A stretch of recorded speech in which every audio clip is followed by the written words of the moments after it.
Good morning. Or is this, yes, it's still morning, that's right. Yeah. Okay. I tend to move around. It's very hard. I don't know if any of you are teachers or former teachers, professors. It's hard for me to stand behind the desk. So you'll see me moving around quite a bit. Welcome to each of you. I've recognized some faces from, when was that? Was it just last fall? Or maybe it was a year ago. It was a year ago. Okay. Welcome back to those of you who came back for a second dose of Howard Thurman. And then welcome for the first time to those of you who are here, probably for all sorts of reasons. And at the end, I'm going to ask you why you're here. At the end, I'm going to maybe ask a question that sounds a little bit like, what interests you in this topic, this particular way that we're approaching Thurman? Let me give you a copy of this is sort of more of a guide than a syllabus. Our course is Deep River, Mysticism, and Ethics in the Preaching of Howard Thurman. Okay. By show of hands, how many of you have read or taken a class on Thurman? Just by show of hands. Okay. By show of hands, how many of you are just brand new to Howard Thurman? Brand spanking new. Okay. Well, that's wonderful. I told someone just the other day that it's a great time to be interested in Thurman. It's a great time to be a Thurman scholar. It's a great time to be a Thurman novice. Why do I say that? Well, just recently, I attended the American Academy of Religion in Denver back in November of 2018, and at the AAR in Denver in November of 2018, there was a special session. There's a new documentary. It's aired on PBS. Well, that documentary was shown for the very first time at the AAR. I have since gotten a copy. I was gifted with a copy of the documentary. It is excellent. I am told I'd like to show parts of it in this class. We will do so very gingerly. I've been told that because we're recording, it's not something that we'll be able to do in one sitting, which I didn't, I really didn't want to do it that way anyway. But we'll be able to see parts of that. And I think what that will do, it will give us a broad sense of who Mr. Thurman was. Dr. Thurman, he was awarded an honorary doctorate in his lifetime. It'll give us a broader sense of the historical context in which he lived and moved and had his very being. And it will give us a sense of some of his deepest interests and his, really the lifetime of his work. Okay, so we'll watch that, and then throughout the course, I will depend upon you as my conversation partners, but I'll also bring in, for example, sermons that we'll be looking at, others of his material that we'll be looking at, and we'll get to hear his voice as often as we can. Let's look at the handout that I've just given you, the course description. Life magazine hailed the eminent Black mystic Howard Thurman, one of the great preachers of the 20th century. An anomaly in Christian thought and practice, his mysticism and notions of the ethical began to bud when he was very young. In these 6 weeks, the 6-week course, we'll discover Thurman's definition and practice of mysticism and ethics in preaching, and the American and international interlocutors that helped to shape his understanding. Primarily, we'll be looking at, again, his understanding of mysticism. In our last course a year ago, we talked a lot about mysticism. This course, we will add to that discussion a discussion on his preaching and how his preaching looks very different from any other stylistically and also relative to content than any other preacher, I would argue, in the 20th century. And we'll look at who influenced his style, who influenced that content. As part of the seminar, we'll listen and discuss a few of his sermons. As you already know, the class meets now over the next 6 weeks until May 2nd from 11 to 2:15, or excuse me, 12:15, not 2:15. We're not providing lunch, 12:15. Okay, on the back. So let's look at some of the objectives, and this gets at some of my reasoning why a subject like this is relevant for our times, why it's interesting to me. And again, I'll ask that question at the end. Why is this of interest to you? I'd love to hear a little bit about your background and your interests and what you bring to the table. But some of my interests include this. Says here, the course will study the mysticism and ethics of Howard Washington Thurman, born in 1899, died in 1981. It will use his writings, audio and visual recordings, sermon manuscripts, published and unpublished, essays, meditations, and poetry as data to analyze the significance of his contributions to 20th century religion. Okay, what do I hope to do, or what do I hope we do? I hope we learn basic ideas prevalent in Thurman's thought on mysticism and ethics. I'm hoping that we will distinguish mysticism and social ethics in his preaching, that we'll evaluate the contribution mysticism and ethics made to his preaching, that we'll draw major connections between Thurman's mysticism and ethics, and examine how these ideas contribute to his overall understanding of what it means to be religious. I'm also hoping that we'll discuss Thurman's contemporaries in religion, mysticism, and social ethics. And really, the next section is just about what I will be using primarily as the source, as the two sources for his sermons. They'll primarily come out of, and this doesn't mean that you need to go out and get the books, but they are available, okay? So easily available at libraries. I've checked out the ones from Vanderbilt Library, but you can probably get them from the public library, and they're certainly available on Amazon. That's not required. I will be sending Chandra a PDF of the sermons that we'll be working with, so you'll have those, right, in advance. I'll do that, at the end of this week. I'll do that. If I can't do that today, I'll do that tomorrow and send that, and then you'll have them in plenty of time to look at them before class next time, and just to have them as we move along. I think it will be as important for you to engage with those men, handle the manuscript, look at them, see what it is he's doing. He has an incredibly different style, I think, from what most of us, if we are religious in the sense that we, attend a church service, of course, or if we've heard sermons, very different from what we've heard. And you'll get to see a little bit of that today, okay? Let me stop here and ask, are there any questions so far? Okay, any questions so far? Good. Now, before we get too far, and because I do want to show, and I have someone helping me with the time this morning, I want to show about a 15-minute clip.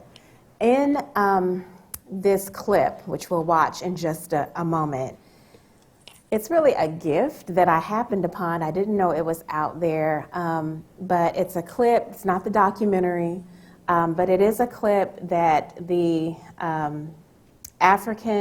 Museum of the African Diaspora put together, and you'll get to see Thurman preaching, which I don't know about you, but I had not seen before. I had not seen him preach.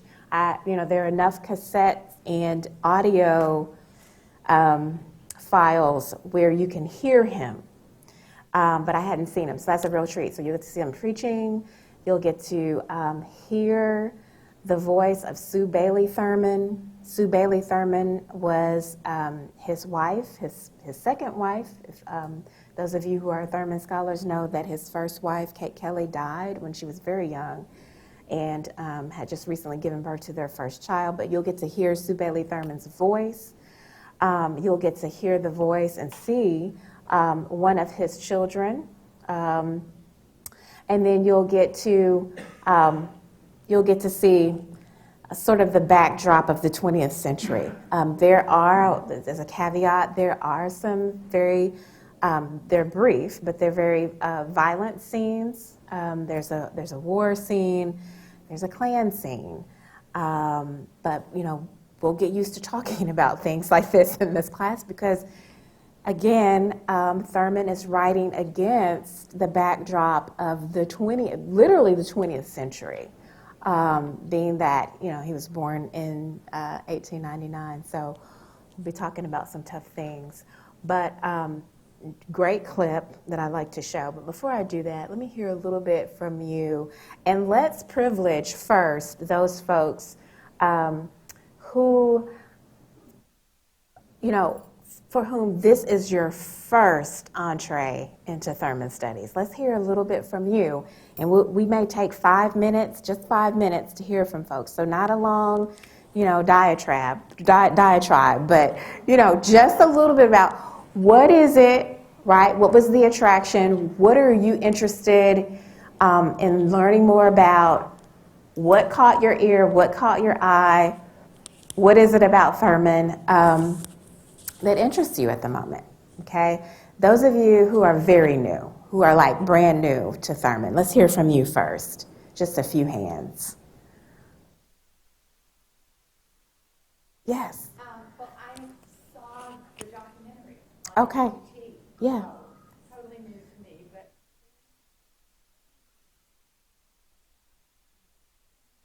as an underpinning of Yes. Mm-hmm. and he withstood some criticism for not.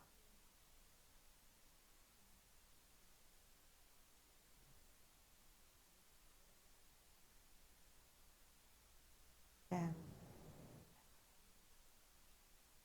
Yeah.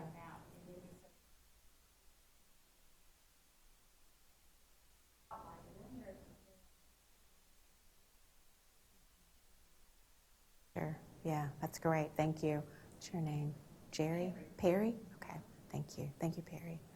Yeah, here and then here. I had heard the name Howard Thurman, didn't know much about him, knew there was some connection with the civil rights.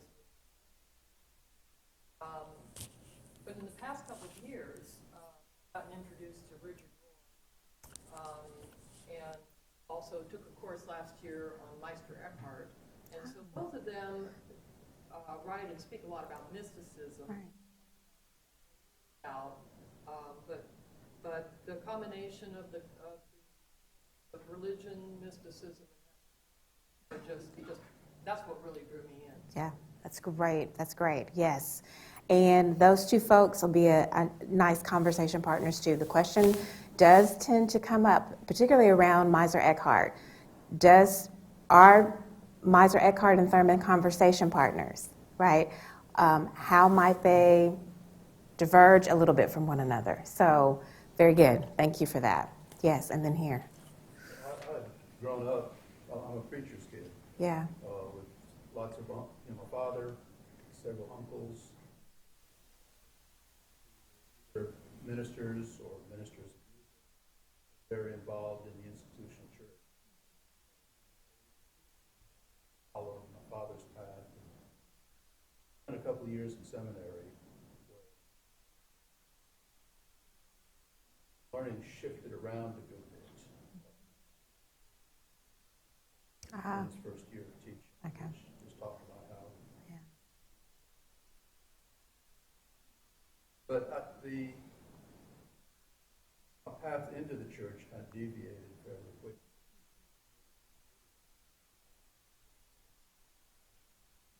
Talked in that film about Thurman. He didn't talk much about virgin birth. Mm-hmm. That just seemed to have a whole lot to do with my life. Mm-hmm. The civil rights movement was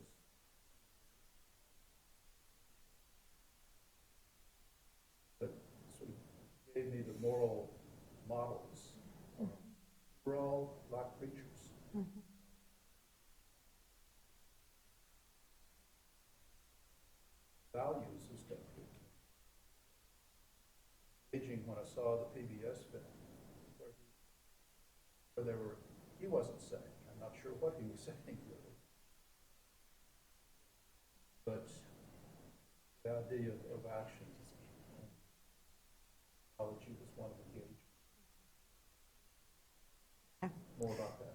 That's great. Right. So for those of us who are part of the institutional church and for those of us who are not a part of the institutional church, Thurman had such a broad appeal. And to your second point, around, folks have tried to pinpoint him theologically. Thurman himself will say exactly what you've mentioned here. There's not a strong interest in virgin birth. There's not a strong interest in sort of a physical resurrection of Christ. There's not a strong interest in creed, not a strong interest in dogma. He departs somewhat from his early Baptist upbringing. At one point in his career, when he moves to San Francisco, right, to establish with Dr. Fisk the Fellowship Church for All Peoples, there's a decision of whether or not to stay connected to the Presbyterian Church. So there is room there for conversation, right? Thurman identifies himself as a Christian. He's very much, I would, still identify him as well as a Christian. Others, it's up in the air for some folks, but all of those things. So yeah, in proximity to the institutional church, where does Thurman fall? Well, that's a question that we can answer together, right? His mysticism already puts him in a particular position. I would argue of critique of the institutional church. But he very much participates in it and very much is tutored by it. And so, we'll have more conversation about that. Yeah. Now, for those of you, thank you for those who contributed your thoughts around what interests you in the course. For those of you who, you're scholars of Thurman. For those of you, you've been talking about Thurman, studying and reading about Thurman. What interest do you bring to this particular course this time around? What interest do you have? Let's just hear from maybe two or three folks. Yeah, Ellen. Well, I'm very interested in Thurman because, especially to the church, white and black were together. That's fascinating to me because he was so. Okay. The mysticism. Sure. You. You're the draw. You're the main draw. Okay. Thank you, Ellen. Thank you. Well, my first draw into mysticism was actually through the women, the medieval Catholic women mystics. And so I get that. That was the language that was familiar to me when first studying Thurman, and I carried that with me as I studied Thurman. So, there may be some back and forth there, too, with some of the Julian of Norwich and, Catherine of Vienna. The list goes on and on and on, right? But there's some conversation to be had there. So, thank you. Yeah. Any others? No? Okay. All right. Well, thank you. That does give us a sense of not just, what we're going to study, but also who's in the room and what our interests are and what we're going to contribute to this conversation together. So let's go now to this video and listen to some of the folks that I named earlier.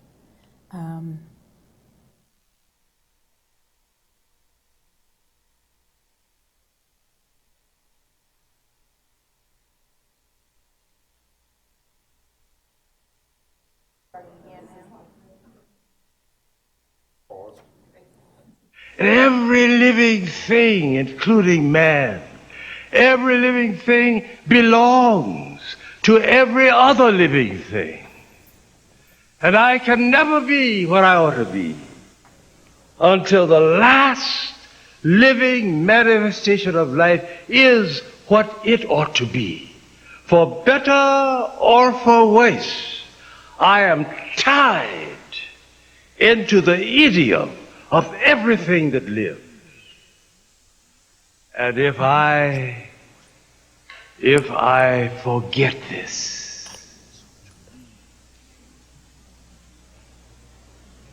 I profane God's creation. If I remember it, I come to myself in you, and you come to yourself in me.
I regard myself as a soldier, though a soldier of peace.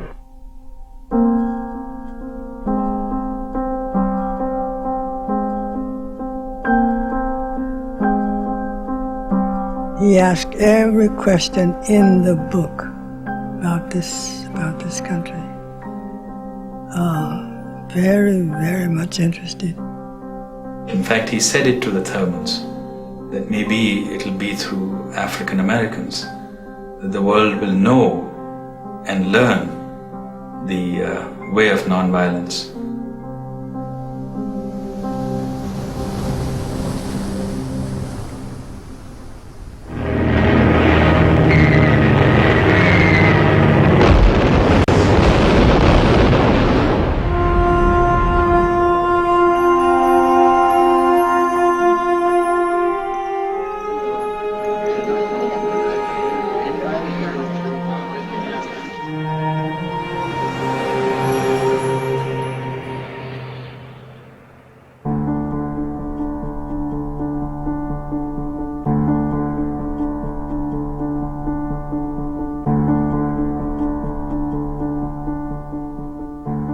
The Fellowship Church became, for Dr. Thurman, his great experiment to see if through the church the common ground could be achieved.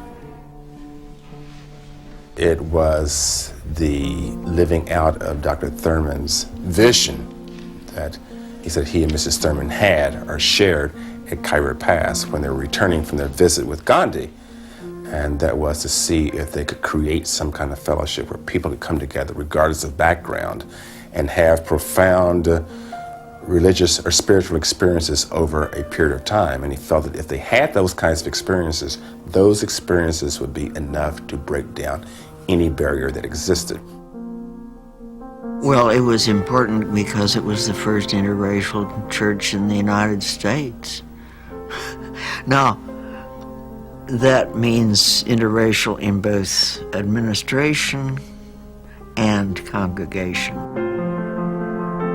You felt a real sense of community and a sense of working against what was going on in wartime in San Francisco. He was going beyond what one would learn in Sunday school in a traditional church and asking us to think through our own humanity and our own purpose and our own relationships with God and with our fellow men.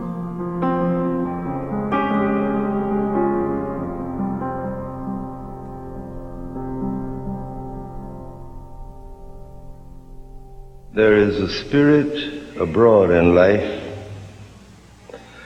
of which the Judeo-Christian ethic is but one expression.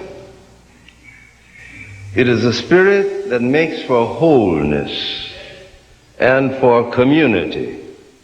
It is the voice of God and the voice of man. One ticket. I'm sorry, I did not choose to say your ticket. You do not choose to sell me a ticket? Is this because of my race? No comment. No comment. Thank you very much, sir. One of the things I studied at Howard University in the seminary under Howard Thurman was the work of Mahatma Gandhi in India. Thurman urged me to read more about Gandhi and books written by Gandhi, and to study his movement, because it was possible that such a technique, nonviolent direct action, could be adapted and applied in the United States. Dr. Thurman was a uniquely significant figure because he taught leaders spiritual insight. Can I be admitted? No, sir, you cannot be admitted. Why? I am not going to serve you. Because of my race? I'm not going to serve you. Because of my race. Move on. In many ways, the great principles of our civil rights struggle to be a transforming force in America. Not just a modifying force, certainly not a conforming force. In part was driven by his insights. We still feel that we are right and that we stand within our constitutional rights in the protest. We still advocate nonviolence, passive resistance, and still determined to use the weapon of love. And while Dr. King credits a lot of his philosophy with that of Gandhi, Mahatma Gandhi, a lot with Howard Thurman as well. And we are still insisting emphatically that violence is self-defeating, that he who lives by the sword will perish by the sword. Now, I have been told that Martin Luther King always had a copy of Jesus and Disinherited with him. This is an astonishing book. Howard Thurman comes along and says, Jesus' gospel is a survival kit for people whose backs are up against the wall. That is, that folk who are being oppressed and persecuted for no reason that they have given, simply because this is oppression, are told by Jesus, do not imitate the oppression that you face. In doing that, you harm your own life more than anyone else. We don't want the niggas going in that school. Well, it's a white school.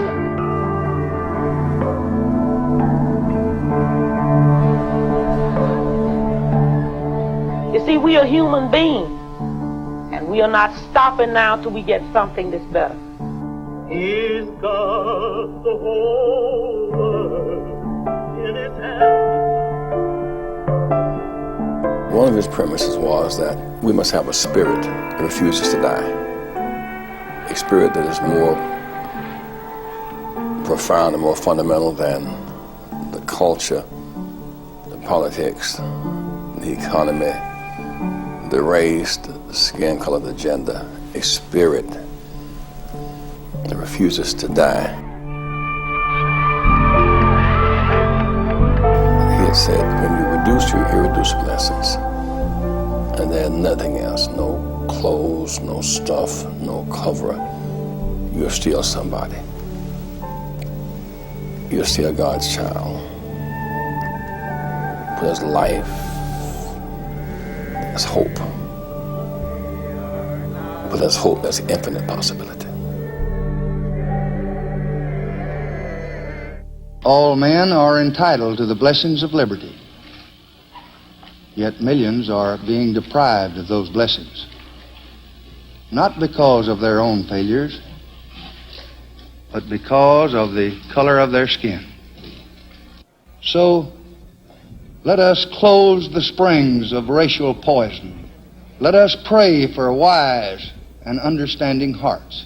Let us lay aside irrelevant differences and make our nation whole.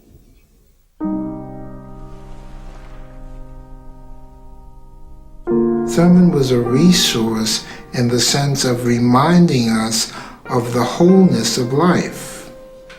He was with the movement, but in a very different way than Martin was with the movement, or that Fannie Lou Hamer was with the movement, or that Ella Baker was with the movement. He was with the movement as a manifestation of this wholeness that he believed in so deeply. And he recognized that what the movement was doing was not simply trying to get laws passed, but trying to bring a new wholeness to American society, and anything that is working for wholeness, from his perspective, is working for the divine.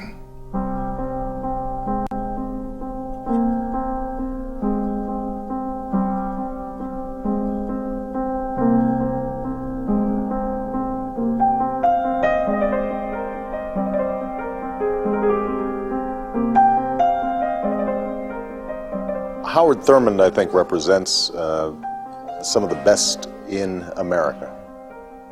I constantly refer back to the work that's been done by Dr. King, Dr. Thurman, and others whose shoulders really I stand on.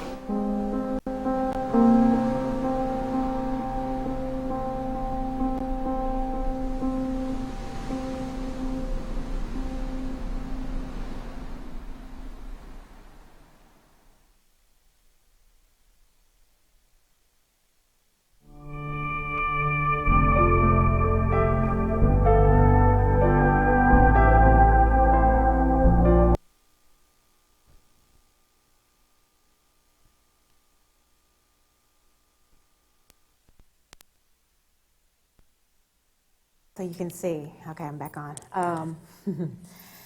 In this documentary, right, you get a glimpse of the span of his life and the folks that were influenced by him, and you get a sense of his personal legacy, his social legacy.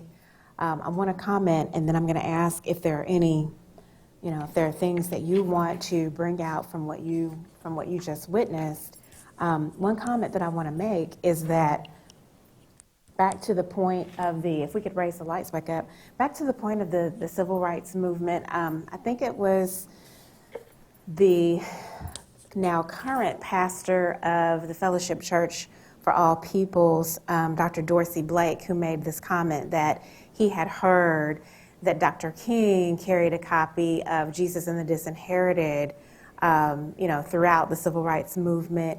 That is actually, it's documented. That's a fact that's documented by historian Lerone Bennett, who actually wrote for Ebony magazine this very point, that Dr. King actually was influenced by Howard Thurman to the point that Jesus and the Disinherited becomes somewhat of a foundational theological text for the civil rights movement, and that's something that Dr. King continues to refer to throughout his engagement in the South and other places, even in Chicago.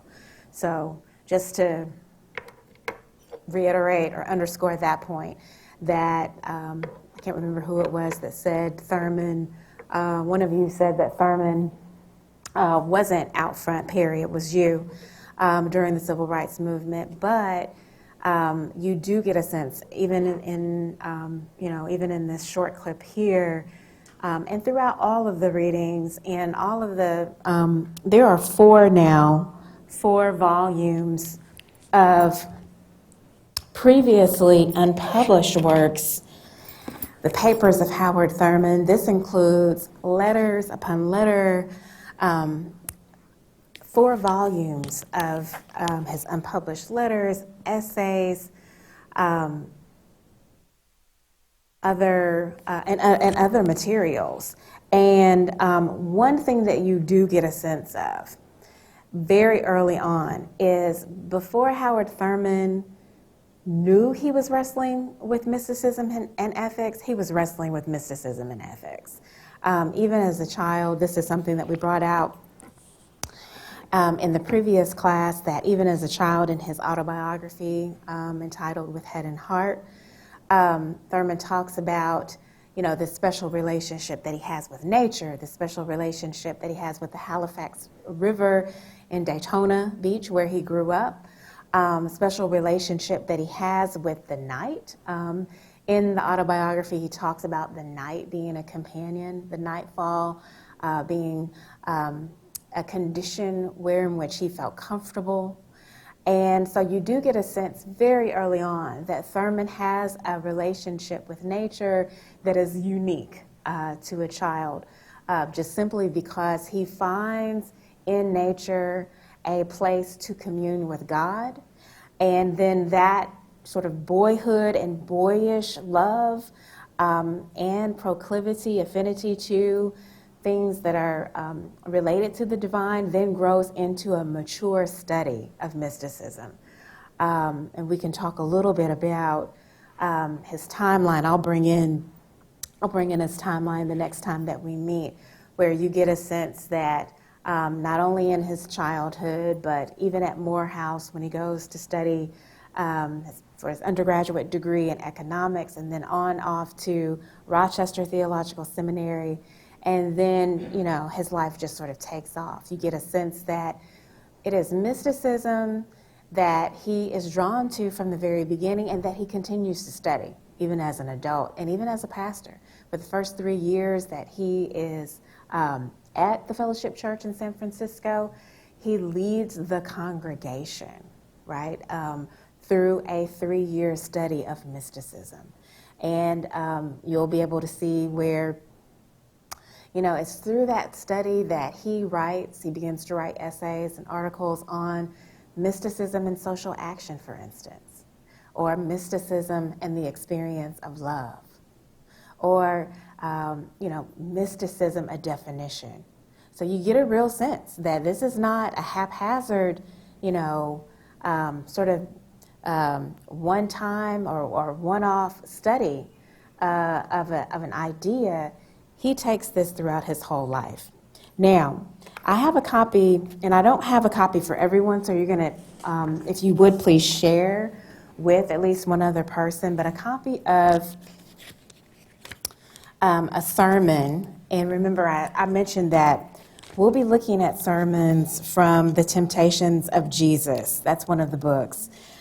These are 5 sermons. This is just one of the sermons, but the book is a compilation of 5 of the sermons.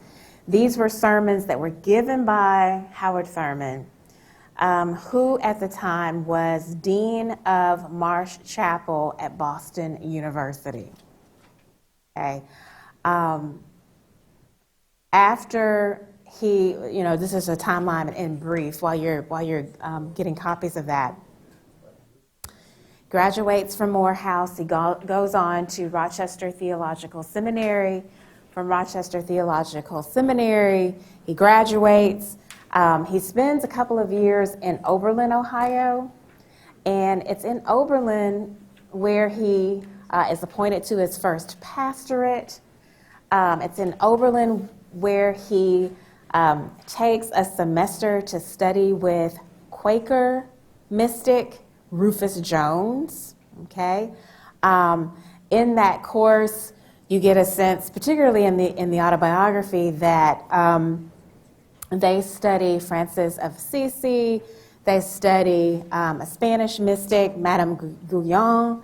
They study a number of mystics. So you get a sense that this is the first real sustained study of mysticism, okay?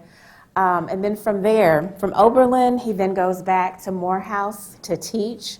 He has a dual appointment at Morehouse and Spelman. And then from there, longtime friend invites him to Howard University He teaches at Howard and then becomes dean of the chapel there at Howard University. And it's at Howard University, they talk about the trip to India, right? Where he's invited by the YWCA to be a part of a 4-person delegation. And he and his wife and another couple travel to India. And it's in India where they have an audience with Gandhi, but then he has an audience with some other teachers and poets and the like. They spend a great deal of time there. But it's in India, and many of you might actually know this. It's in India where he first has a mystical experience, a religious experience. And it's in the course of really, it's something very simple, but watching the sun rise one morning at the top of Khyber Pass, a mountain there in India, and he looks out and he realizes that he now has clarity about what his mission is. And so he comes back to the States and says that, I think it is possible for there to be a fellowship across race, across denomination, and across faith in America. And so he just so happens, things begin to converge with one another. He has this experience in India. In the meantime, he receives a letter that's written to him, inviting him to send one of his students from Howard out to San Francisco to co-found or co-pastor this church, right? And Thurman reads that letter from Dr. Fisk, and he says, well, I don't think I'm going to give this to another student because I'm interested in this experiment. And he takes that and he writes and he says, what if I come? And of course, they're elated, and he moves his entire family out to San Francisco from Washington, from Howard University in Washington, D.C., out to San Francisco. And it's really interesting, and we'll get into more of this as time goes on, but the church there in San Francisco does attract local members, but as some of you may know, it also has international members. You can read in in Footprints of a Dream, the story of the Fellowship Church. You can read the names of some of these international members, and they're folks like Eleanor Roosevelt, right? And these are people that are on the occasion that they're in San Francisco, they attend church, but they're sending money, they're supporting, financially the work of the church, because they have had an experience of some sort with Thurman prior to him moving and founding the church in San Francisco, and they know and respect his work and want to help forward that. And so, of course, from San Francisco, he goes and is invited to become dean of the chapel at Boston University, and is there. And then from Boston, he retires, quote unquote, takes a couple of trips around the world, goes back to San Francisco, starts the Howard Thurman Educational Trust, and then you saw the slide about the listening rooms.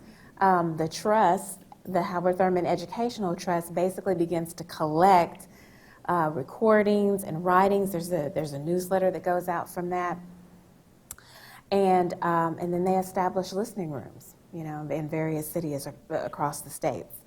But this, what I've given you in this handout is an example of the sermons that we're going to be looking at, and and these are actually a great example of what Thurman does in the preaching moment. So in the preaching moment, and you'll see this, you get a little bit of a period of silence and centering. He starts every sermon with a meditation. There's usually poetry, and then there is the actual, in the course of many of these, the actual reading of Scripture, but usually in the course of the sermon, and then these great truths that come out of that experience. I wanted us, I know that we're not going to get to everything today, but I wanted us to read together, and I can begin, but I'll ask for volunteers, just so that you get a sense of this collection of sermons, and so you get a sense of sort of the style and the rhythm and the content that Thurman is wrestling with in this particular compilation. It's the Temptations of Jesus. This is a story for which many would say are the inaugural experiences of Jesus at the beginning of his ministry that Thurman then takes up and expounds upon, right? So those of you who know sort of the biblical text that can be found in most of the Gospels, but particularly in Matthew, where after Jesus is baptized, right, by John the Baptist, the scriptures will record that he's taken into the wilderness. So Thurman is picking up on those particular scriptures about Jesus being taken into the wilderness and tempted, right? Those of you who know these stories will remember that there are three great temptations that come out of the gospel narrative about Jesus in the wilderness. And so these sermons are just about those. So I want to read, I'm beginning on 13. It's your second page, I believe, page 13. And I'm just going to kind of read through some of this. It says,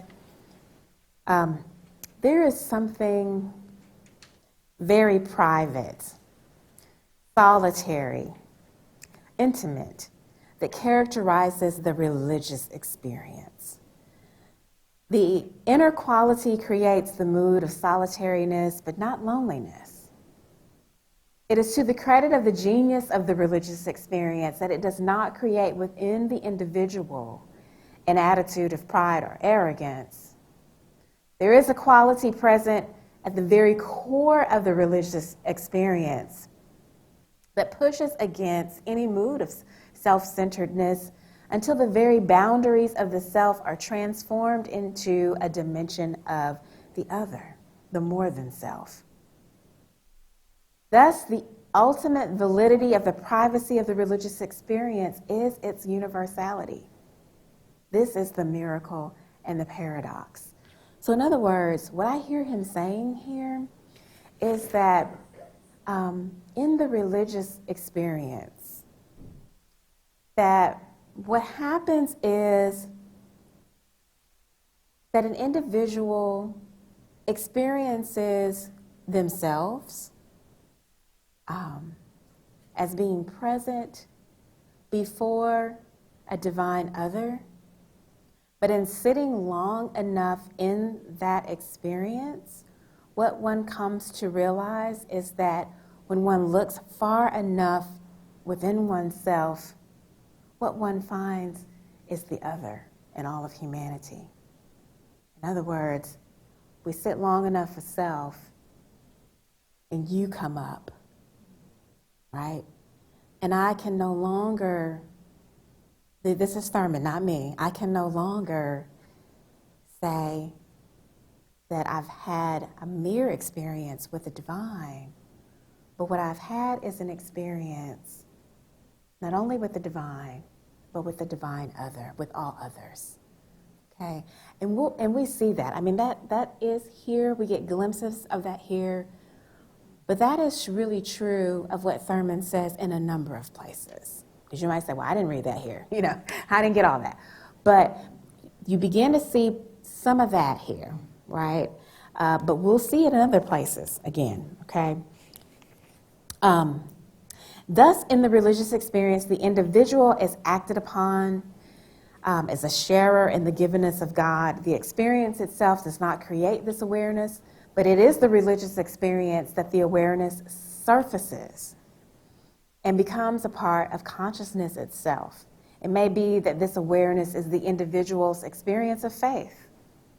It is true that on many levels of life, an individual may be conscious of this gratuitous expression, which is at the heart of life, sometimes without awareness, without any conscious preparation, without anticipation or expectancy, the consciousness of some additional meaning, some extra increment charges an ordinary experience with a strange new glory.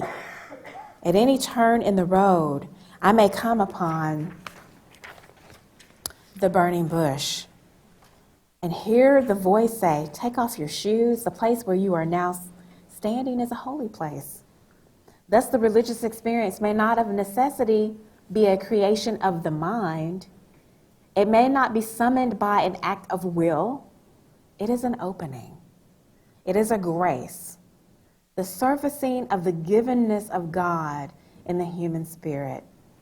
The place and significance of spiritual disciplines and exercises cannot be overemphasized. It is important, however, to understand what that significance is. There is no necessitous relationship between the disciplines and the awareness of God's presence. All disciplines of this character are meant to ready the mind, the emotions, the spirit. They are no guarantor of presence. This is the miracle, the heights and the depths of wonder and awe. God reveals God's presence out of the mystery of being. With all of my passionate endeavor, I cannot command that he obey. All of my prayers, my meditation, my vast and compelling urgency or need cannot order, woo, or beg God into the revealing of his presence. Even my need and my desperation cannot command God. There's an overwhelming autonomy here. God does not move in a mysterious way, or God does move, in a mysterious way. His wonders to perform, but he is so full of such wonderful and heartening surprises. In the total religious experience, we learn how to wait. We learn how to ready the mind and the spirit. It is in the waiting, brooding, lingering, tarrying, timeless moments that the essence of the religious experience become most fruitful.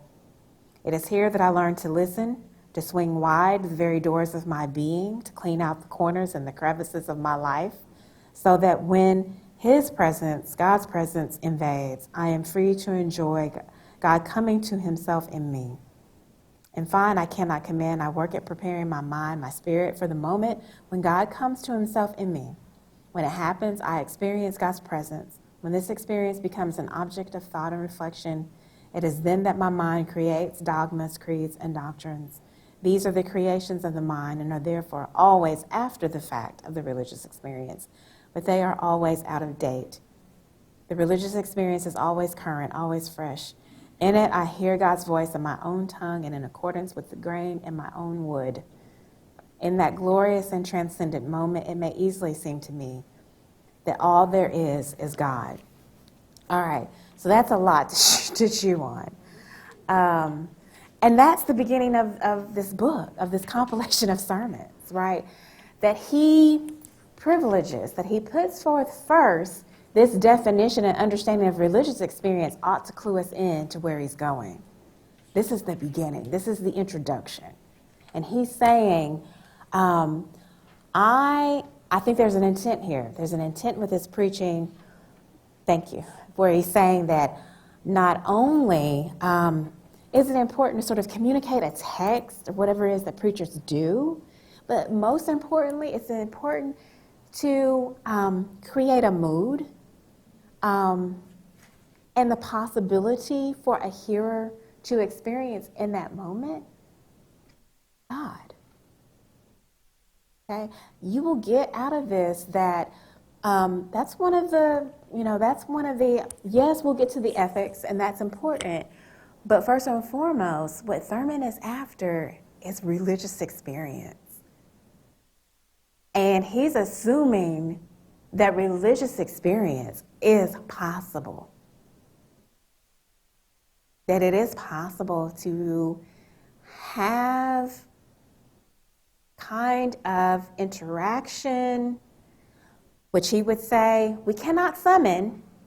It's not an act of will, right? Just because you want to, and you have that, that interest, that longing. It's not an act of will that we can summon God. But that if we sit